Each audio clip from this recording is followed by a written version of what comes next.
Did he? All right, what's going on, boys? Sorry, we are a little bit late. Fucking MTK doing a couple things. You want to just give him an update and then we'll get started? An update Why on. we're late? Why we're late? Let them know what you're doing. Well, I just came back from the strip club in TJ. I was having a little Chinese buffet at Hong Kong, and it took a minute to get back across from the border.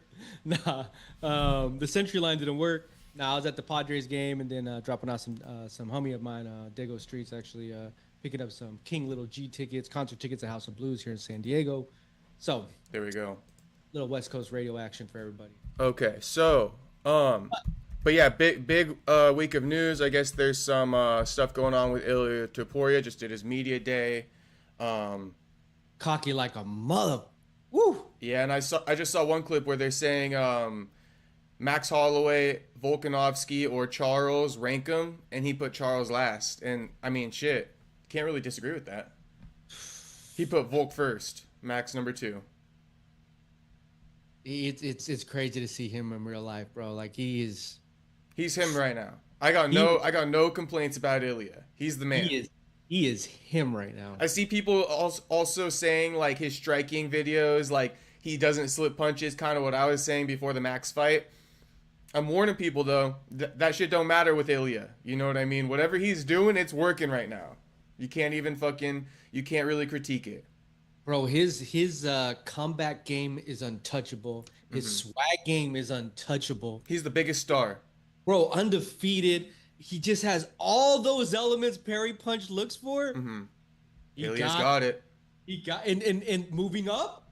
And he's moving up in weight, bro. And he fucking like did the ultimate boss move and fucking said, "Take my belt." Definitely. Now, although I wish he would have been able to keep it, it is what it is. Still gonna be a fucking two division champion. So intricacies like that, like whether he held him at the same time or not, two division champ, it's all good. And I think too, what he said the other day, he said something to the effect like they're talking about him. He said, "I'll move up to 172." Yeah. And then he dropped the gem and said, well, if someone says something to my girl on the street, 170, 200, whatever. He's I'm not asking their weight. right. They gotta Right. run it. No matter how tall he is, no matter how big he is, like, bro, I was like, that's some real shit right there. Yeah, Ilia is almost like the modern day Mighty Mouse. Like we can send him out on behalf of the MMA community, and you can believe he's always gonna basically like make us look good. Like put Ilia up against Bradley Martin, that 260 bodybuilder. Yeah. He's knocking his ass out, Is and he knocking we'll Liver, send Ilia just to make a point. is he knocking out Liver King too? He's knocking Liver King's ass out. Hey, he'd probably knock out Jake Paul. At least he's got a shot. See your reaction to that? It's like, who can doubt Ilia? You can't. Put him up against the fucking biggest, the baddest. You know what I mean? That's Ilia for you. That's the fights he gets. And it's so funny the way he answers. I love his demeanor now too. I told you before I didn't like him. I didn't like how Yeah, he cocky. took out my boy Max Holloway, you know, and I still gotta like him. Yeah, well, I didn't like how cocky he was. I didn't like how arrogant he was. I didn't like how he plays the villain to the ultimate V. He plays villain to the V. I told you like a double. If you watch James Bond movies, he's that villain. He puts you the know? V in villain. Is that what you're saying? 100%. But then I think even today he was all like, Charles said he's going to step forward. He's going to move forward with you. He goes, yeah, he's not going to have a choice. Like he's like predetermining what other people are going to do. Yeah, he's that good. His manifestation powers on top of the fighting powers, it's all there. Because I used to value Volkanovski as one of the best like guys during fight week who's just so focused, like he can almost convince his opponent he's gonna lose before the fight, right? I always thought that was how good Volk was. Then when Volk and Ilia were fighting, tit for tat all week, they're trying to convince each other they're gonna lose. You know what I mean? And Ilia came out on top of that. So that was big for me. Because look at the previous opponents for Volkanovski, aside from like a Max Holloway. Volkanovski just has a demeanor about him. He walks around like it's just matter of fact. Sunday's going to come around. He's still going to be champ. And that's kind of like how Ilia acts. Sunday's gonna come around and he's gonna have lightweight gold, right? Yeah. That's not the same narrative you get from like a Charles Oliveira. He's got a, you know what I'm saying? There's doubts. But with Ilia, he's so like confident in his mind. Yeah. Like it's almost like he goes, that's just what's gonna happen. It's just as a matter of fact about it. Like, I'm just telling you, this is what's gonna happen. I mean, he's great at proclaiming that he will be champion. 100, but then giving you the results. And giving you the result to delivering it. Because those are two different things. Charles put a lot of pressure on himself. He's saying he made a promise to his newborn son. Yeah. That he's going to bring home the belt. So, I mean, he's making a big promise too. I think Charles is about it. I just think we're going to see maybe a difference in skill. And we're going to see if Ilia is really that guy right now, that new generation. Oh, yeah. And I think too, to piggyback on that, Ilia is not like, no, I don't need to promise because it's just going to happen. Exactly. There's it's not like he's going to fight any harder or this or that. He's just expecting to win, right? Yeah, he put in the work. He's expecting to win. It just is what it is. Soccer. Regardless if he promised his son or not, right? It doesn't change anything. And that's a good point you just made. In his mind, he is 100% convinced. Son, no son, wife, no wife. Like, it doesn't matter.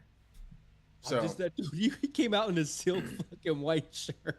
I just looked. It was only a 10-minute media day. So, I mean, he kept it brief. It was pretty quick. And you got Charles, who doesn't speak English. So that'll just be another 10-minute, 15-minute media day. Easy work to cover this weekend. But in big news, right? Let's get into it. Jon Jones retires from the sport. I love the button. That one hit this time. That one hit. All right, Jon Jones retires from the sport. Dana White announces it at the press conference. There's some stuff about that. People want this big parade for Tom Aspinall. They think that maybe Dana shouldn't have announced Jon's retirement at the press conference. Following that, just to give a brief timeline, Jon confirms the retirement. Following that, an article comes out that Jon's facing misdemeanor charges. Let's keep it a buck here. Misdemeanor charges over a car crash involving a woman. We'll get into that. Jon issues statements on that, denies it. Fucking police footage drops. Jon reacts to it. Jon went crazy today. Yeah, Jon's lawyer issued a statement in between all this. You know what I'm saying? Like, there's a lot of stuff that's gone down. So, on top of that, there's other little minutia. Like, I've been saying, right, Jon's been promoting this big-ass fight. There's no way he's retiring. He's doing all this work. There's no way he's going to retire. I've been saying he messed up the money. We're going to talk about that. You know what I mean? We're going to talk about what's next for Tom Aspinall. So there's a lot to get into here. Just a ton to get into. I mean, will Jon Jones come back? Do we believe his retirement? Was that video, a lot of people thought that video when they first saw it on First Reaction with Dana White announcing the retirement, they thought it was AI. I'll admit, I thought it was AI. When I first saw it on Instagram, I was like, is that AI? I had to go look it up on YouTube to confirm it. Right. Well, okay, so interesting. Did you think Dana was going to even be at the press conference? I didn't even have a thought about it at this point because he's kind of like hit or miss. I wasn't expecting him. I'll put that out there. I wasn't expecting him either. Yeah. And then it was like I had it in the background. I'm like, whoa, what? It was one of those. And then you just see it all blow up all over social media. I think maybe because it was a new market, Baku. Because he doesn't travel to even like London and shit. He wasn't there. So it must be like when he's there to do business. Yeah, I just wasn't. New market, he must show up. But I guess like if not, he doesn't see a point. Which is crazy to me. He's hit and miss right now, right? He's hit or miss. I'm just trying to find out like what his like criteria is for showing up to these pressers, or if it's fucking random. And then he doesn't miss a power slap press conference. Keep that in mind. That's crazy. So it's getting a little bit disrespectful, Dana. You know what I'm saying? And okay, so Jon Jones. Mm-hmm. He announces the retirement. Let's just go like slowly through it. Let me ask you this. If Dana doesn't get asked the question, yeah, he doesn't bring anything up, right? He doesn't bring anything up. That's my opinion. So that's what I was just gonna ask you. That's why I was kind of like conflicted. Like, I guess I'll just start asking questions and we can react. The first question is like talking about should Dana have announced it there? Should he have not? That's kind of what you just asked me too. I feel like, yeah, maybe he shouldn't have announced it there. I don't think he was planning on announcing it there. But when he got asked the question, I think he just answered it. Yeah. But does he have a responsibility to tell the fan base, like, hey, I did get the phone call? I guess it's so different from like the NBA or the NFL. Like, you hear that news from, like, I don't know, an agent. ESPN breaks it. Breaking news. So and so retired. Reported by ABC reporter that that works for Adam Schefter for the NFL. You know what I mean? It's just such a different. No, I saw Ariel's take too a little bit. Not to even say that I don't think that's what Ariel said, but I was watching Ariel's what he said, and Ariel also said something along the lines of like Michael Jordan and like Kobe Bryant or something like that. When they announced their retirement, it was a big press conference where all the media outlets get to come and watch it, right? And ask the questions, and they present the athlete who's retiring. So it was super impromptu. But then I hear people saying like, Dana wasn't gonna mention it unless it got asked. That's fucked up. And then they're saying like, but then he shouldn't have announced it there. So it's like you guys are kind of like, not you guys, but let the man breathe a little bit. I think next week he's gonna go ahead and make an announcement and crown Tom the champion, and also do a little ceremony for Jon as well. You know what I mean? On this card. It's International Fight Week. I bet you $100, you know what I mean? The tribute for Jon Jones will air on the pay-per-view broadcast. As well as Tom in the building. They're going to feature Tom, say our new champion. They might not walk him in the octagon and fucking, hold his hand, but they're going to crown Tom there. So I think that given the time, if the person didn't ask, Dana probably wasn't going to say anything to answer your question, and then they would have planned out this whole thing for this next week. They might have had Jon in Las Vegas, you know what I mean, for a press conference, because it's not like they don't do this kind of thing. Jon could easily talk to the press while the event's going on backstage. Usually, like, I think on Thursdays, like when tomorrow is going to be the press conference before the fight, they could do something there. Yeah, because they usually have like other fighter questions, right? With like, I think Amanda Nunes was at UFC 316. Right. Doing other media stuff for them. So that would have been the time for them to bring some. But I guess the thing I'll throw in there is that it seems that they would have hid the information as long as they could until it got out and got leaked. What information? That Jon Jones called him the day before and retired. Like, they would have just held on to it as long as they could and kept on the talks behind the scenes. So I don't know. It's just a weird way that everything went down. I mean, it went down though, and then all the other information you said that got released as well. Good. I was trying to find out who was the reporter that asked the question. Kudos to her. Kudos to her. Yeah, and I think Ariel was saying that Dana's known this for a long time. He even doubts that Jon called the night before. I mean, I believe Dana. I'm going to be honest with you. Like, a lot of the things Dana said, I believe him. Like, at face value. Like, when Dana did the interview afterwards. Okay, well, before we spoil things, we got to touch on it. Jon goes ahead and acknowledges his retirement, and then an article drops that he has a lawsuit, an open case, misdemeanor charges, after a vehicle was crashed. Apparently, he fled the scene, and a woman was in the car with no pants on. And she snitched on Jon. How long do you think the Albuquerque Journal been holding on to that to release it? So I know I can answer that. I know the answer. What's the answer? Because I've been watching all the stuff, and I keep saying Ariel's name. So although I discredit Ariel, I also will credit him for good sources, right? Ariel said that he reached out to the guy. He knows the journalist who drafted up the article. That guy said he had no clue about any of this beforehand. He had no clue. He heard Dana White announce Jon's retirement. This guy's basically been documenting all of the fighters out of Albuquerque, out of the famed Jackson Wink gym over the last decade. Holly Holm, Carlos Condit, all the guys, right? So he's reported on Jon with the previous incident where he hit the pregnant woman's car. So he's got a history of reporting on Jon. It was coincidence. Okay. He heard Dana announce it. He pulled up his, journalistic records, searched the database for the courts or something, and he found that there's an open case for Jon. He's got a court date coming up in a couple weeks. And so then he went ahead and released the article. So to answer your question, they weren't even holding on to it, which proves Dana's point, when he says, this is what I was just about to say, the following day, the Mac Life asks Dana at another press event saying, did you know about it, Dana? Is that why you guys announced the retirement? Did you want to get ahead of it? And Dana's like, I had no clue. And so that kind of proves it right there, too.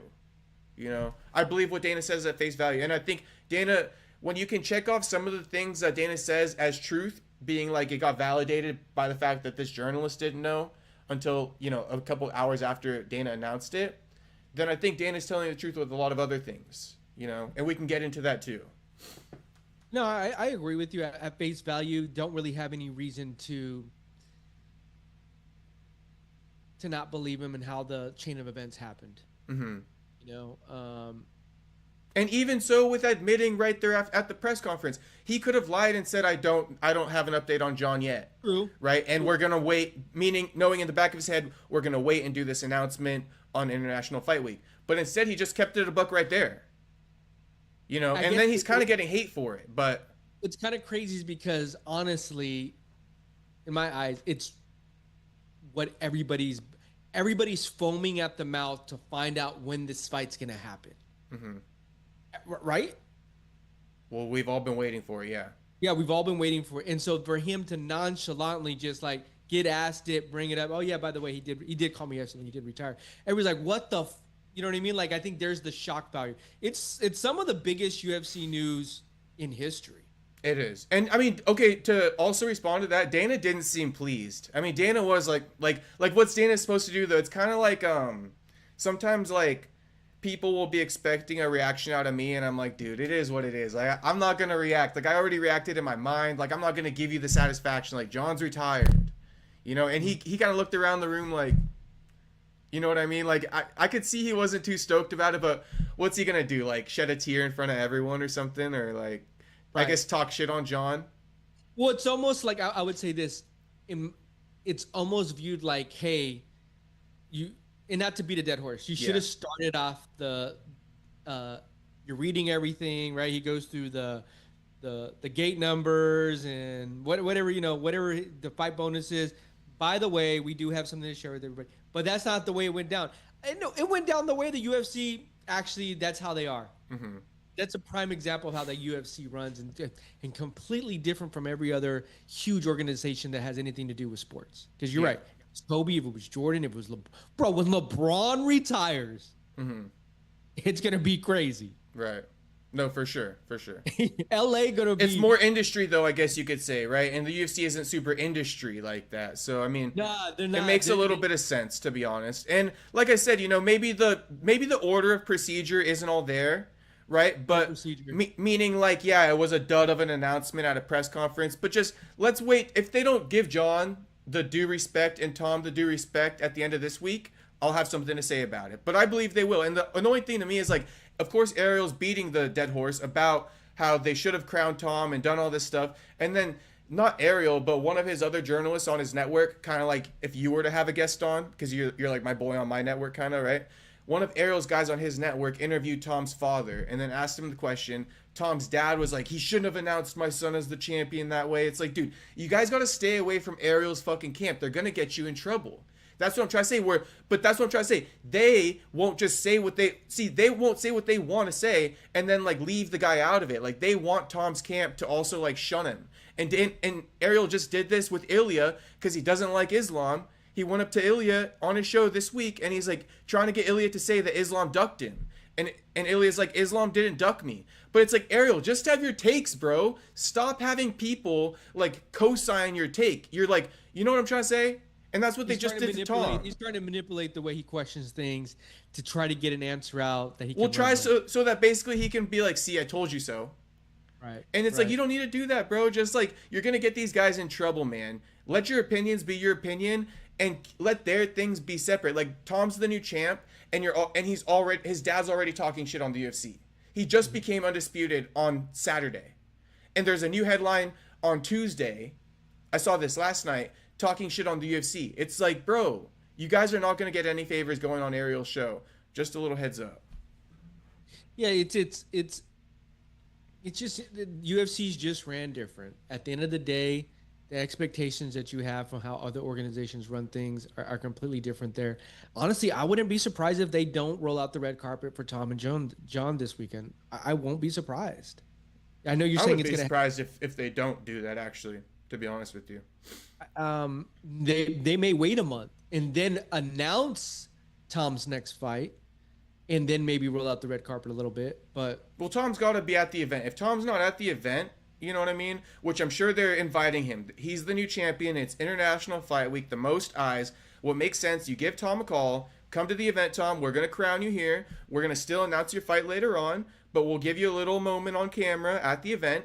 And then as well, Jon will put together a package. See, they could have invited Jon to the press conference. I doubt he wants to come now because of all the legal charges that just came about. So we're probably not going to get Jon at a press conference, but I'll say I'll be surprised if they don't do that. Like, I'm not holding against them last weekend. Like, that whole announcement and everything, to me, I think it's fine. I didn't think, like, oh my God, what a piece of shit for doing it that way. I guess I wouldn't hold it against them. The more I have this conversation with you right now, the more it is the way the UFC does things. It's by the cuss. There's no like. Were you holding it against him a little bit like prior at all or something like that? I was more like, well, when would you have said anything? That's what I would have. So if they wouldn't have said anything, when would you have said it? You would just held on till when? And evidently maybe that story wouldn't have came out. Now hearing what you said, because the guy ended up like looking some stuff up and found that. Yeah. So it's interesting how everything just kind of fell.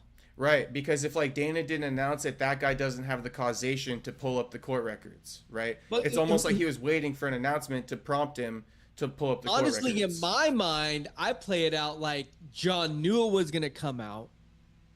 Jon I don't know if Jon knew it was gonna come out. I think they were trying to hide it, because Dana says he didn't know, and I'm going with the narrative of I believe Dana right now. I think Dana's being honest right now. I bet you this. I bet they had it. I bet you somewhere in the UFC. Hey, by the way, we heard Jon may have had something earlier, but they're handling it. It's no big deal. And then they probably asked like, well, how extreme of a case was it? Oh, it was like you just said, a misdemeanor charge. Oh, all right. They'll probably work through that. We're still going to set up the fight. It's not going to hold them back from the fight. I bet you that he tried to dismiss it. Like, all right, then it's not that big of a deal. Maybe. But I don't know. I mean, and I don't know either. Like what you said, like it's interesting for him to be like, to retire now. Why wait all this time? So okay, why go to Thailand? Why play this game? Because you've been playing a game this whole time. Yeah. So here's my thing, right? And you can check the timestamps. I was even thinking like, dude, it doesn't make sense to me, right? Even look at when I did a stream on Saturday after the announcement. I did about an hour-long stream.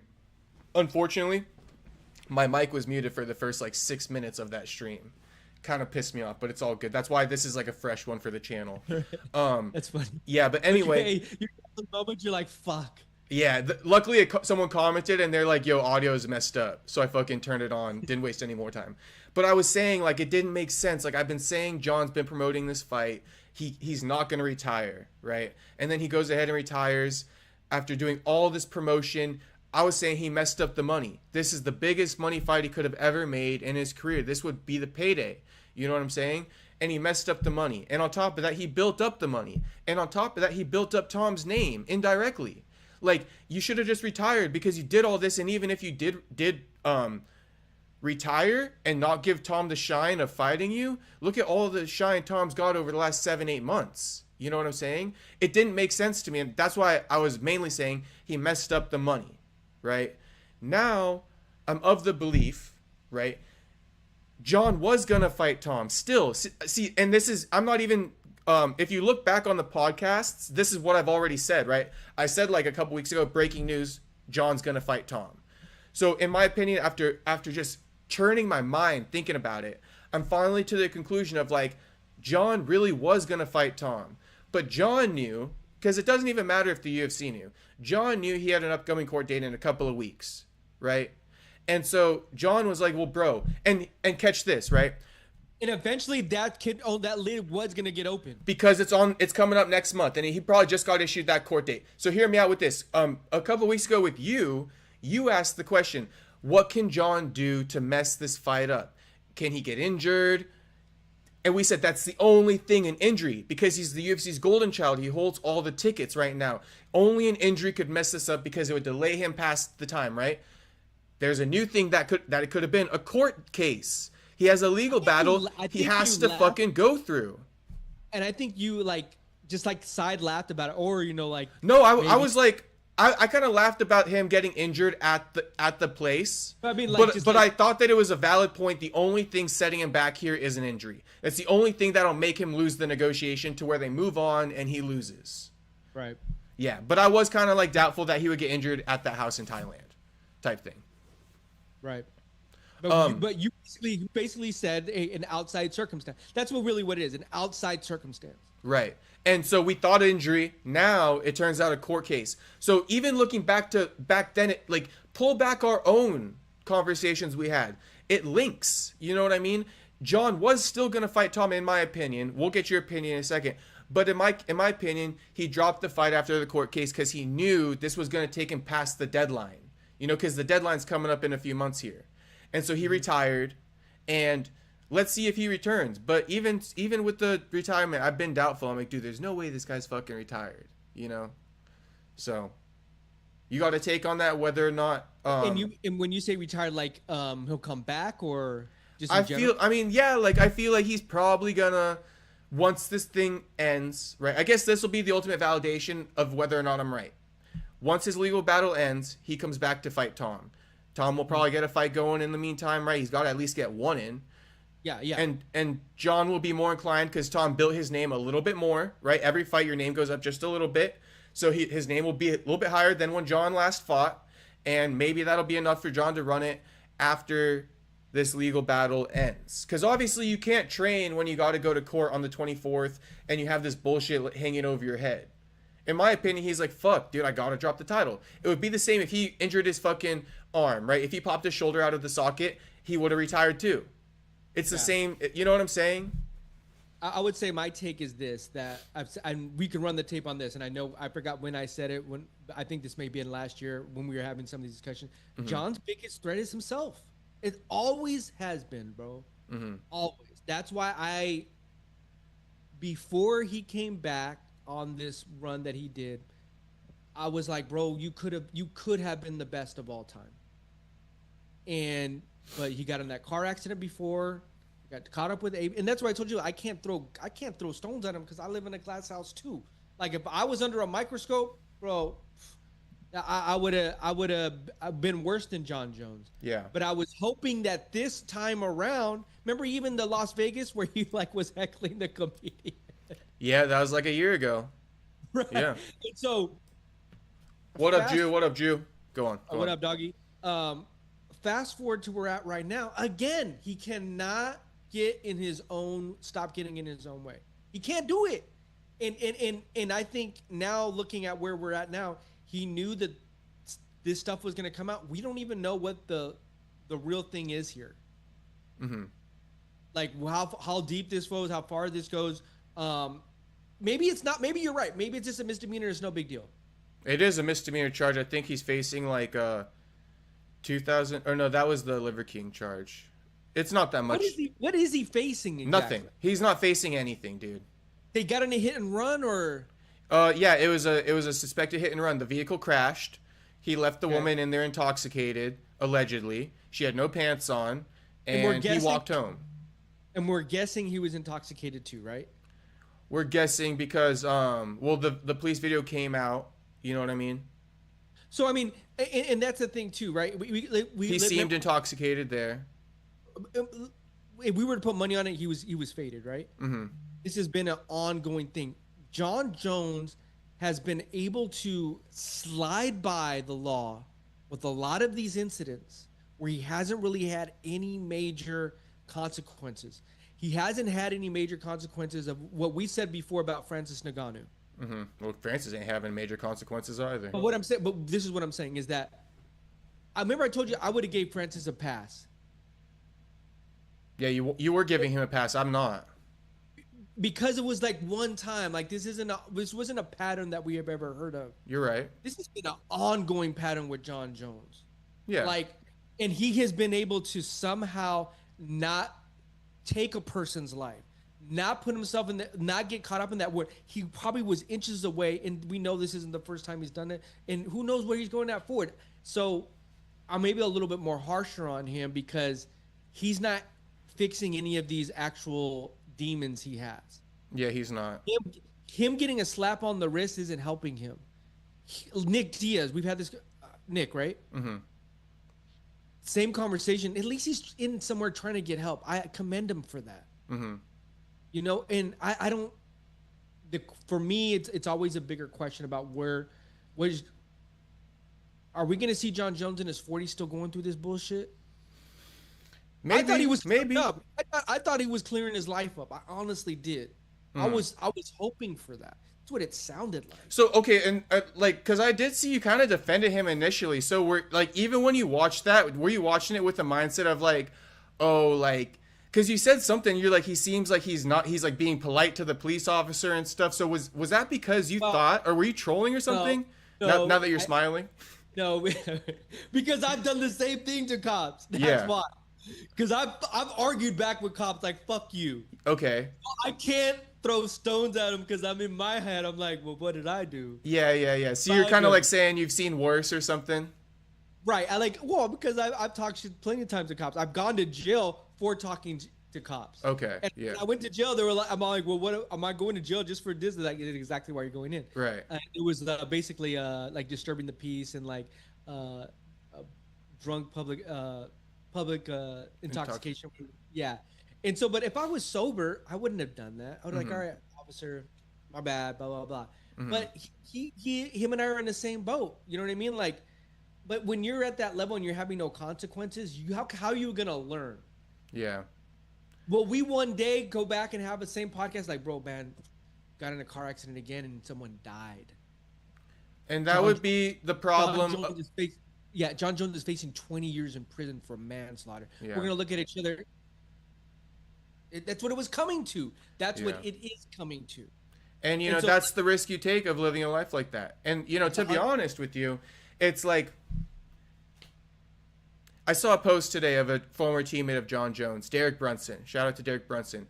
He was saying, like, I lived in Albuquerque, trained there for, like, about better part of 4 years. Used to go out and hang out with Jon almost every day. We were training partners.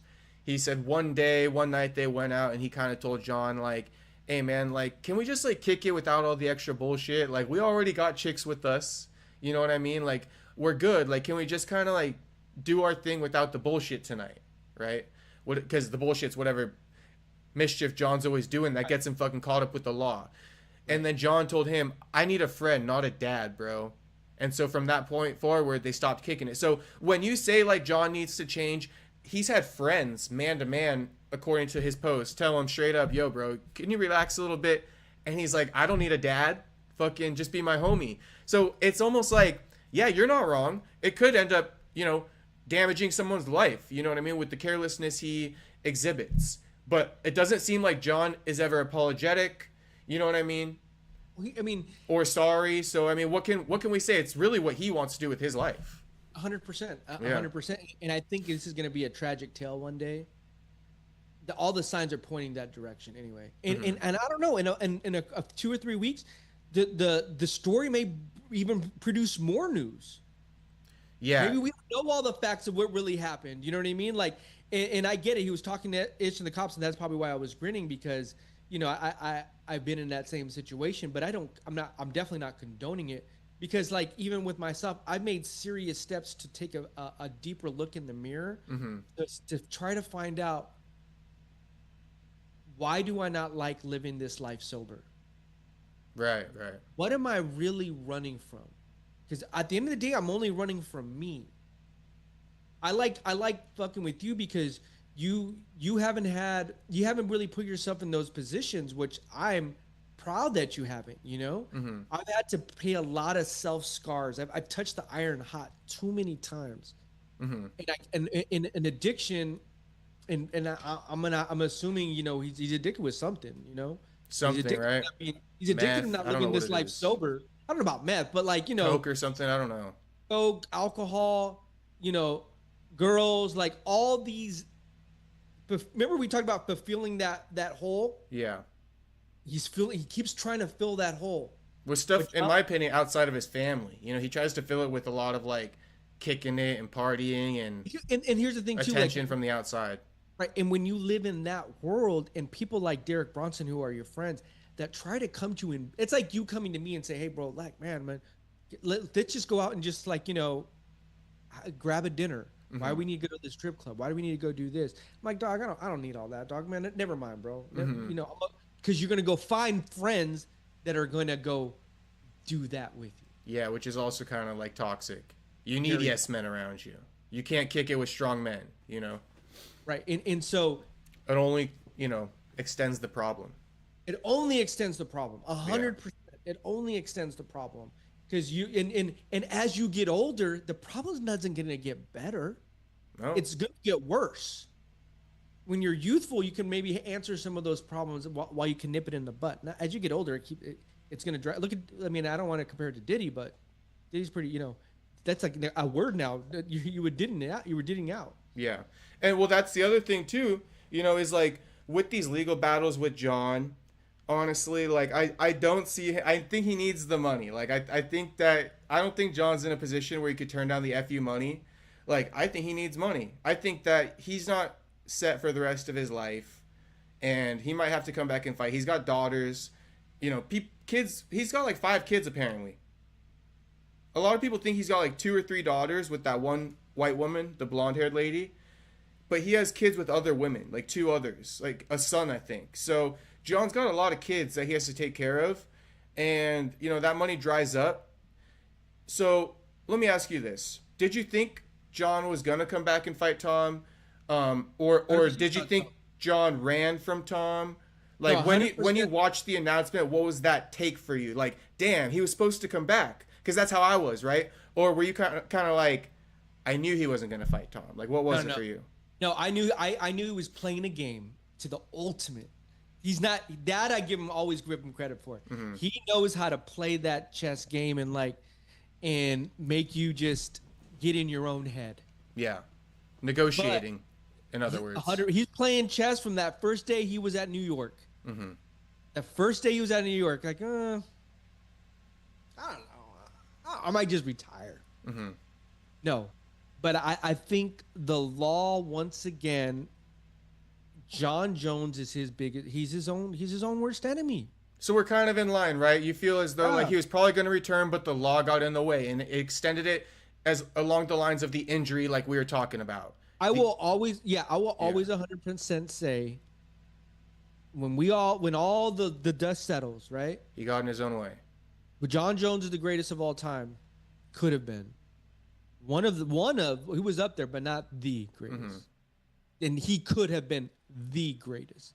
All those years he took off between the time he took 4 years off. Yeah. He could have, he would have been undeniable. Right, and he also had suspensions for years because of other issues that he had with breaking other laws, with lawsuits. You know what I mean? So he had, about 7 years he spent off of his 14, 15-year career. Right. And so and I commended him when he came back. I was like, oh shit, this dude still got it though. Like I was like, okay, we're gonna see the final run in him. Mm-hmm. The one thing we both said, the outside circumstances got him. Yeah, but I think I don't know. Did you say earlier will he fight Tom in the future? Did you say he would? I'm gonna basically align with that thinking, because that would prove me right that he was planning on coming back. He just got caught up in the legal battle. And if he was planning on coming back, if the legal battle ends within 2 or 3 months, then he should hit up the UFC and sign a new deal. And he has a window. I think he has a 12-month window. So let's say he does go to court in 2 weeks. Yeah. Let's say the lawyers are able to kind of squash everything. It wasn't that big of a deal, hit and run and whatever. Because that's what it is. A lot of people making it bigger than what it is. I know the woman didn't have clothes on and shit, but that shit is what it is. It's going to be a quick legal case. I'm taking all that out of the way, right? Right. And I'm going too deep into it too. Hey, he could have killed somebody. Those are all personal things. It had its place. You had a reason to say it. Right. On the exterior, you probably if it's just as simple as that as a hit and run, the cops will say, okay, well, you were intoxicated. How can we prove you were intoxicated at that time if you hit and run? There is consequences, but his lawyer, if he has money, could probably get it down, like you said, to a misdemeanor. For you and me, if we did something like that, bro, we could be looking at a couple years in prison. Mm-hmm. You and me, because we don't have money like that. You know what I mean? Yeah. BJ Penn. MTK, what happened to MTK on the show? Oh, you got a hit and run. Yeah. Because that's public defender fucked him over. Right, that's the easiest way. But however, so he gets past this. He lets this is the craziest thing that would happen. He lets Tom Aspinall fight, and Tom loses. Jon Jones will then run with the narrative and be like, "See," because that was his narrative in the beginning. Tom never deserved Jon. Right. And so he's gonna love that. It's gonna be validation for Jon if that happens. And he's gonna be like, "I'm glad I waited. I'm glad I retired. I'll come back. I'll fight whoever you think the champ is. I'll win the belt back, and then I want Alex, or I want." He's going to name someone else that he thinks is going to be a mega fight. Because he always has said he'd fight Alex. He wants the super fights. Right. He's always said that. He doesn't think Tom's deserving of the super fights yet. Right. Now, if Tom goes on a run, and let's say 2 fights in 12 months, right? Mm-hmm. Jon Jones makes one final statement, said, "Yeah, I'm gonna come back. I'll fight Tom now." They could build it up. They could sell it again. He may, come back like, "All right, I see where he's at." I could 100% what you just said see that happening. Yeah, for sure. I think let's wait for that. Let's see if Jon ends up coming back. Yeah. This is another ongoing story. We gotta, I started noticing our topics. We got a lot of ongoing stories. They always repeat. Because the story's never ending. Yeah, they're always fucking developing, and that's the ones I love. We gotta touch on Ben Askren. Let me turn on the AC because it's getting hot in my house. Give me 1 second.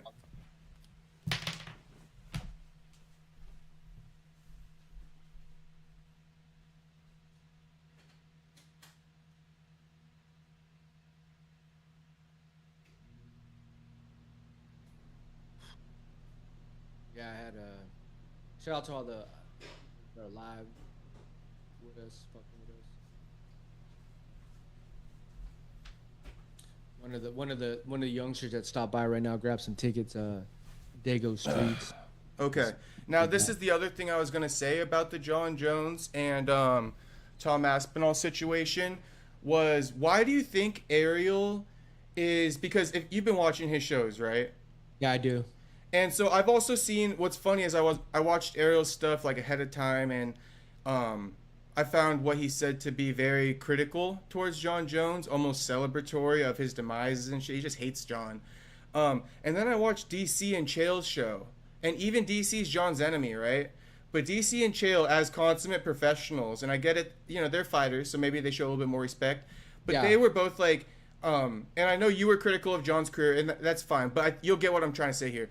Jon and DC were very complimentary of the career Jon had in lieu of a retirement announcement, right? In context of that, they said, you know what, this is a time to celebrate him, so to speak, for somewhat being a champion. Ariel, on the other hand, just goes the complete opposite route, where he's like, PED allegations, no fucking go. You know what I mean? I knew he was running from Tom. I knew he was never going to take that fight, and all this kind of stuff. So just like kind of curious, like, why do you think Ariel fucking hates Jon so much? Or what's the reason for that? Like, is it just because that's his... Every time I look at Ariel and I see him comment on other fighters, honestly, I feel like I'll just say myself, right? I can only say so much about a fighter because I am not a trained athlete fighter like that. Mm-hmm. My opinion should be here. If it's Chael and DC, I'm gonna take that opinion a lot higher, right? Because they've been through the fire. Mm-hmm. That credibility is on another level, for sure. On another level, Ariel. I mean, in real life, you'd get smoked. At least I know DC and Chael be like, I'm gonna put up a fight. Mm-hmm. They were in the ring with them. Yeah. So I don't know. I just can't. I can't take Ariel seriously when he talks like that. Okay.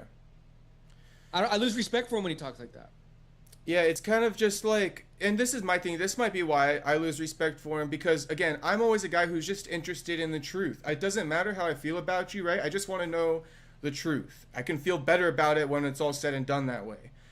Like, and I feel like when Ariel does this bullshit like how he's doing about saying like I knew Jon was never gonna fight Tom, I knew he was running, he's never gonna fight Tom, he's basically scared to fight Tom, I'm right, I've been telling you guys all along, all that stuff, it's like, bro, you will literally like mislead your fans into this whole other route instead of kind of like what you and I have done, which is like, let's just figure out like, was Jon telling the truth, was Dana telling the truth, was Jon really going to come back to fight Tom? Was he not? Like, I don't know. That's the thing that bothers me about Ariel is, like, he's not interested in the truth. Ariel's usually interested in, like, getting a narrative across or something along those lines, you know? And that will decide how he speaks on a topic. Versus me, I'll come into a topic like I could go left, I could go right. Present me the evidence and I will tell you where I lean. But usually Ariel has a certain way he's leaning, and then he starts a topic off, you know what I mean, knowing where he's gonna end. See, for me, I feel like every time Ariel has this on a microphone, he's 1,000-pound gorilla. That's how he acts. That's how he acts. In real life, if it were just to be him and Jon Jones in a room by themselves, Ariel would be a mouse. Mm-hmm. He wouldn't dare to say things like that. Or he'd say, you can't control your emotions, I'm calling the police, you're going to jail. But he wouldn't be able to say those same things because those same things have consequences when you're in front of that person one-on-one. Maybe that's why I'm different too, because I'm so used to consequences. I'm so used to like, okay, if I'm speaking about someone a certain way, homie may start swinging. Mm-hmm. Or I can't run from that, you know? Yeah. I guess I could run. And so I have a whole different look at it like that. So when I hear DC or Chael talk about it, those are 1,000-pound gorillas talking to another 1,000-pound gorilla. Those are more validated opinions. The thing is like when... But Chael's not going to go... If they were behind closed doors... Yeah. And Chael and Jon got into it, Chael's going to get into it. Chael's going to get into it. I don't think he's running. Yeah. He's not trying to go... Oh my God, Jon Jones is attacking me. No.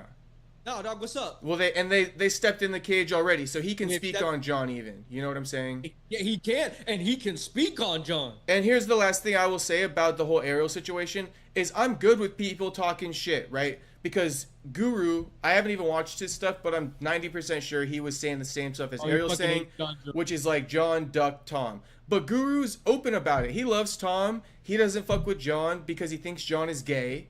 And like he's gonna talk all this shit about Jon at any opportunity he can. So again, like me, right? You can know when I'm being disingenuous because I'll just tell you I don't like this shit, right? So then it's like, if I'm talking shit about women fighters, a lot of times people can just be like, well, Jacob doesn't like the female fights, so just don't listen to him. You feel me? But the thing about Ariel is he acts like he's the most fair and humble and honest guy on the planet, and that's why I call it out. Because if you want to act that way and put that image out, then I'm going to call you out every time you're not that. Because it means so much to you that people see you in that light. And for me, it doesn't mean that much to me. That's why I'm open about not liking women fights and other things that I don't like or dislike. You know what I'm saying? And for Ariel, you want to act that way, then I'm going to have to keep calling you on it. So that's my biggest thing. I'm okay if you talk shit on Jon. It's all good. But not if you're Ariel. Mm-hmm. Not if you're Ariel. You don't get that right. Because you always want to have your cake and eat it too. You know what I'm saying? So, Tom Aspinall, who should he fight? A lot of people talk about Cyril Gane. You got the you got the Francis Ngannou's rumors of him coming out of retirement. By the way, Eric Nixick is such a cloud chaser, bro. Eric Nixick is the biggest cloud chaser in the world. Almeida's trying to sell his point all over Twitter right now. Yeah, it doesn't make sense to me, the whole Almeida fight. Doesn't either. He lost to Curtis Blades, you know what I'm saying? Didn't he get like side punch like this? Yeah, he shot in on a takedown on Curtis, and I think Curtis just elbowed his ass. Like 20 seconds, right? Yeah, and what up, Prime? Shout out Prime. Leandro, Jew, we got some listeners in the building. We got some homies. Leandro says Jon has more hit and runs than heavyweight title defenses. That's true. Announced Tom is undisputed in the most carefree, I don't give a fuck way. So Leandro wasn't too happy about the announcement. Leandro, I will say, wait for this weekend. If they don't do Tom right this weekend, we got an issue. All right. Leandro, I don't think they're gonna say anything. So we got to find out. There's a lot invested. We need the bookmakers, the odds makers need a bet on this. Will the UFC present Tom as the champion at UFC 317? like What's that. the odds? You know what I mean? Well, we'll think trip out of that. I mean, these are two, but they didn't do nothing for Jose Aldo. They didn't really in that last one, did they? They did it for Anthony Smith though. But I think Jon Jones, all the glazing Dana did. Anthony Smith or Jose Aldo. Yeah, and then here's the other thing, right? We'll see because watch them do this announcement. Anthony Smith, the fucking come on, bro. Yeah, has he ever even fought for the belt? he did. He fought Jon Jones for the belt, and he would have got the belt, but because Jon hit him with an illegal knee, but he chose to keep fighting. He would have won by DQ like Aljo. Wow. All right. Yeah, Drew, that's my thing. Is there a better way to announce it, though? Kind of a shitty situation. And that's why we're going to hold out hope. But the funny thing is, too, if anything I'm saying is true, which is Jon's going to return, it's going to be a waste of saying happy retirement because Jon's going to come out of retirement in like 3 months once this court case ends. Mm-hmm. So let's hold our breath for the Jon Jones celebration. That's 50-50. I'm going to go like 75-25. They're going to celebrate Tom this weekend, though. I'm going 3-1 here. I bet you too, like behind closed doors, Jon Jones, Dana White talking about it, and Dana White's probably like, "Do you think you can get the court issue resolved in 3 months?" No, I don't know, dude. We can't announce in 3 months. Let's just vacate it. Come back when everything's solved. Tom will still be waiting for you. All right. Yeah. Except I can't. I don't know because I think Dana had no clue. I bet that on that conversation, he found out. I don't know. He had to know something. You think he knew something? I don't think he knew anything. I'm gonna believe Dana. Jon knew something. Jon knew something, but he didn't want Dana to know. Dana had to know something. Okay, so with they're not dumb. UFC has a lot of money. They got investigators. Yeah, I mean, I'm gonna be real. I'm Dana. I think he's an honest guy. We'll see. We'll see what happens. We will never know. But Dana claimed he didn't know. Tom Aspinall, we're talking about this, right? Francis Ngannou's talking about a comeback. Francis is not going to happen. Alex Pereira's another opponent they're offering for Tom Aspinall. Alex Pereira is coming off a loss, which is that's the only caveat to it. I think they give him probably Cyril Gane. Who's number one? Who's the number one contender? Cyril Gane, because he just beat Volkov, I believe. So Volkov I like too, actually. But if he's coming off a loss, no, you got to get Cyril Gane if he's the number one contender. So the weird thing with Cyril Gane is like, and if you watch the full Dana White press conference, which you better believe you better remember every word Dana said there verbatim with how much you get upset that he doesn't show up. So let's see if you know what he said here. Dana said, well, I'll just spoil it, I guess, if you remember it or not. Dana said, usually when a guy loses on the scorecards, but we believe that he got robbed, we treat him like he won. That's what Dana said. Now, that's what happened with Volkov and Cyril Gane. Cyril Gane beat Volkov on scorecards, but Dana White came up to Volkov after the fight and said, hey, you won that. So that makes it weird, right? Because Dana just said last weekend they like to treat the loser like the winner in that case. But when it's that high up in the rankings, sometimes you just got to go with what's on paper. You feel me? Yeah. Here's what I'll say, because you said no Francis Ngannou. So let me tell you why people believe this is an option. Okay. Number one, Dana White has bosses now, right? He's a part of TKO. They have to do group meetings. You have to make decisions on behalf of the company. Meaning Dana can hate Francis as much as he wants and be butthurt as much as he wants. But if Francis has the potential to generate the company money and the shareholders agree, right, then they're going to outweigh Dana. Okay. With that being said, right, so when there is this meeting and they're saying, we don't have a heavyweight division right now. We just lost this $100 million fight with Tom versus Jon. What are you thinking about cooking up to replace it? Right? Now, I think that Cyril Gane isn't the best option. It doesn't hold a candle to a $100 million fight. Right? Alex Pereira steps it up a little bit to that $100 million fight that they lost out on. Because really, that's the answer now. Dana, you lost this bout, right? You promised us this money. You're the president. What are you going to do? What's the next big fight to replace this? Because we were expecting this money. We were counting our dollars. Pereira's a little bit higher. Now they go to Francis. That's that next $100 million fight right there. They say, you know what? Patch that shit up with Francis. I can see that. My question is, how does he get out of the other obligations he has? We'll have to find out how many more fights he's got and all of that stuff. That's the next thing. The water's muddy. Water's muddy. But also, remember I had said a while ago, did Francis bankrupt the PFL? Yeah. So it's like, does the PFL still want him? Can they even afford him with the contract they signed? On top of that, you remember they were promising like your opponent gets like a guaranteed $1 million on as well. Like they had so many crazy caveats. Francis gets 10 million flat, his opponent gets $1 million flat, and that's just for fighting him. And honestly, this all comes down to the other organization trying to build a squad of fighters that are disgruntled from the UFC that still have some juice left in them, right? Mm-hmm. Because we look at a lot of these other organizations, and you take their top guy. We were just talking about this last time. They can't stand. Mm-hmm. Who was the? I already forgot his name. The guy that lost Batista. Patchy Mix. Yeah. So you take these top guys. Now Francis can still a top guy. That was their biggest star. And you're right. Maybe that can happen. Maybe they can run the juice on that. Mm-hmm. Now, here's another good one. If he beats Ciryl Gane, and let's say Alex Piera and Magomed are going to run it, right? Yeah. I'm assuming they are. And Magomed wins again. Would you want to see Magomed versus Tom? That could be something. It's not as much star power because Magomed's not there yet. Yeah. But as an athletic competition, it could be there. It could be something. And Ankalaev does talk, but to counter that would be that would be almost for Tom's second fight after Jon's retirement, right? So we still got to patch up Tom's first fight after retirement. I'm hoping it's Francis Ngannou. You know what I mean? Let's say this, but if Alex Piera knocks out Magomed, there's something fucking just dynamic. Then that's even bigger for Tom versus Alex. Yeah.